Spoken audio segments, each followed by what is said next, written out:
किसी गांव में एक पठान और उसका हंसता खेलता परिवार रहा करता था। भेड़ बकरियां चराकर अपना और अपने परिवार का गुजारा जैसे तैसे कर लेता था। मगर उसका मुख्य व्यवसाय खेती था। इसके लिए समय पे बुआई करना और खाद बीज डालना जरूरी है। और इससे भी ज्यादा महत्वपूर्ण बात यह है कि बारिश का सही मात्रा में होना। कम और अधिक वर्षा दोनों ही फसलें बर्बाद कर देती है। 2-3 सालों तक उसको कम और उससे भी कम आमदनी हुई। इस कारण वो समय बुआई भी नहीं कर सका। उसकी किस्मत ने उसको धोखा दिया। जिस साल उसने बुआई नहीं की, उसी साल अच्छी बारिश हुई।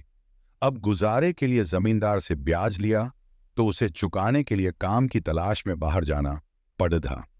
पीछे से जमींदार ने उसके पत्नी और एक बेटी को पैसों के लिए परेशान करना शुरू कर दिया। हद तो तब हो गई जब उसने पैसों की खातिर उसकी झोपड़ी में आग लगवा दी। इसी बीच पठान की बेटी ने जमींदार और उसके बेटे को वहां से भागते हुए देख लिया। दुर्भाग्य से उसकी पत्नी और बेटी दोनों उस आग से बच नहीं पाए और उसकी पत्नी सहित उसकी बेटी वहीं जलकर खत्म हो गए। इधर पठान आया तो अब यहां उसके लिए कुछ नहीं बचा था।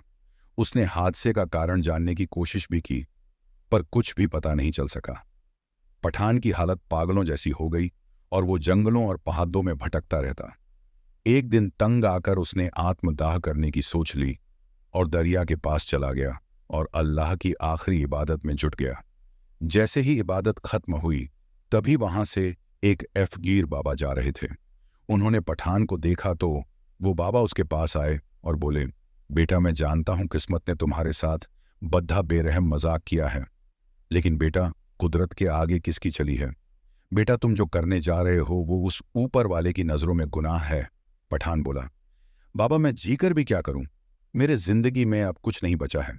तभी बाबा बोले, जो हो गया उसे बदलना संभव नहीं, लेकिन मैं तुम्हें एक बात बताना चाहता हूं। ऊपर वाले के रहमो करम से तुम्हारी बेटी का सरजमीं पर फिर से वजूद हुआ है, लेकिन बेटा, उसकी रूह को अभी तक शांति नहीं मिली है। वो तड़प रही है। तुम्हें उसे तलाशना होगा, क्योंकि जब तक वो तुमसे नहीं मिलेगी तब तक उसकी रूह बेचैन रहेगी। उसके जहन में कुछ राज दबे हैं जो वो तुम्हें बताना चाहती है। पठान बोला, बाबा, इतनी बड्ढी दुनिया में मैं उसे कहाँ तलाश करूं।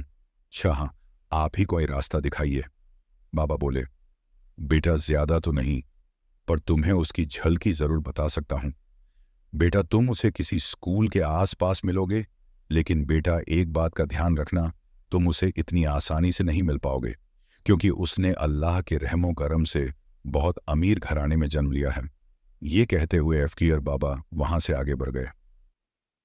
अब पठान के दिन बीतते गए, तलाश करते करते 10 साल बीत गए। अब तो एफकीर बाबा की बातें भी उसके जहन में धुंधली हो रही थीं। अचानक एक दिन पठान एक बगीचे में आराम कर रहा था। तभी कहीं आसपास की स्कूल में छुट्टी की घंटी बज गई। तभी पठान की नजर एक 11 साल की बच्ची पर पड़ी डेडाही, जो हूबहू उसकी बेटी से मिलती थी। अब पठान को बाबा की कही हुई सारी बातें ताजा होने लगी।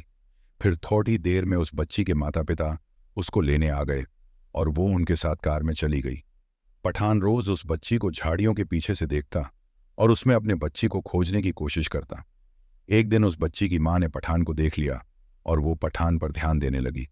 उसे लगने लगा कि पठान उसकी बच्ची को बड्ढा अजीब नजरों से देख रहा था। वो बच्ची को लेकर परेशान होने लगी। एक दिन उस बच्ची की मां को आने में थोड़ी देर हो गई तो पठान ने उस बच्ची को पास बुलाया और स्नेह से अपना हाथ उसके सिर पर फेरा और कुछ चीजें खाने के लिए दी। बच्ची खुश हो गई। उसकी हंसी में पठान ने अपनी बच्ची को देख लिया था। अब वो वहां से चला गया। जब उसकी मां आई तो उसने इन खाने की चीजों के बारे में पूछा, तो बच्ची ने एक अंकल ने दी बताया, तो उसकी मां ने हिदायत दी कि अनजाने लोग उससे कोई ही चीज नहीं लेते। तो बच्ची ने कहा, पता नहीं मां, पर मुझे वो अनजाने बिल्कुल नहीं लगे। तो मां ने डांटते हुए बच्ची को चुप करा दिया। एक दिन उस बच्ची के माँ पिता को आने में बहुत ज्यादा देर हो गई तो पठान ने उस बच्ची को घर पहुंचा दिया। इधर उसके माँ पिता उसको वहां नहीं पाकर परेशान होने लगे। घर आने पर नौकर से पता चला कि कोई उसे घर पहुंचा गया है। अब पठान उस बच्ची के बंगले के आसपास उसे छुप छुप के निहारा करता था। बच्ची भी उसे एकटक देखा करती थी। कई बार पठान ने उसके माँ पिता से उसे मिलने की गुजारिश भी की, पर वो नहीं माने और उसे वहां से चले जाने के लिए कहते। अब रातों को बच्ची नींदों में अब्बू अब्बू कहकर चौंक कर उठ जाती थी। उसके माँ पिता ये देखकर परेशान होने लगे कि ये किसको नींदों में याद करती है।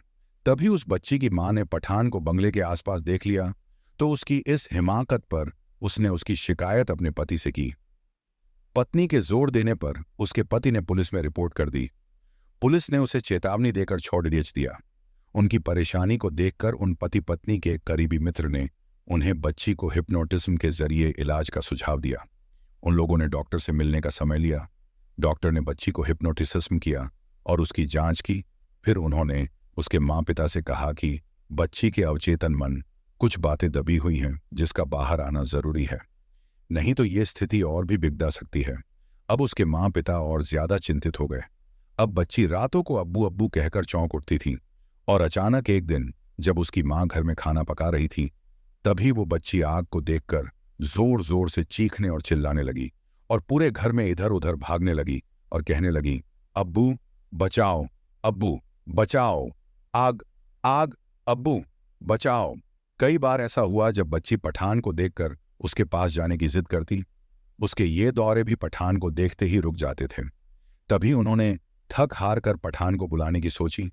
उसके आते ही बच्ची अब्बू अब्बू कहते हुए उसे लिपट गई। उसके माँ पिता ये देखकर हैरत में पड़ गए। यह तो कभी इससे जानती तक नहीं और ये इसको अब्बू अब्बू क्यों बुला रही है। तभी पठान ने अपनी बेटी की तस्वीर निकालकर उनको दिखाई और बोला, आपकी बेटी जब तक ठीक नहीं हो पाएगी, जब तक बच्ची उसके साथ उसके गांव नहीं जाएगी।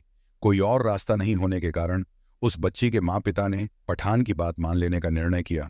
गांव जाते ही बच्ची पठान को गांव की हर चीजें बताने लगी। बच्ची के माँ पिता हैरत में पड़ गए। ये तो यहां कभी आई ही नहीं, तो इसे ये सब कैसे मालूम।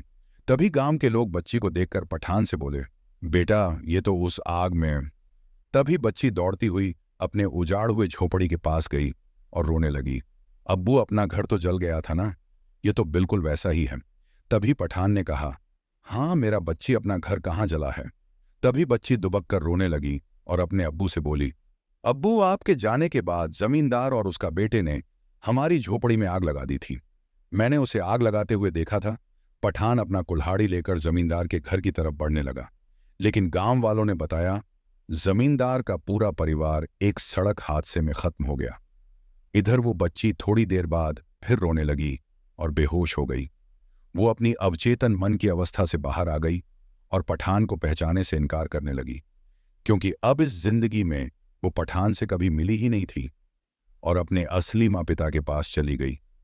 तो दोस्तों, इस तरह एक तड़पती रूह को सुकून मिल। दोस्तों, आपको यह कहानी कैसी लगी कमेंट करके जरूर बताएं। वीडियो को लाइक और चैनल को सब्सक्राइब जरूर करें। मिलते हैं हम अपनी अगली कहानी पे, तब तक आप अपना ख्याल रखें। धन्यवाद।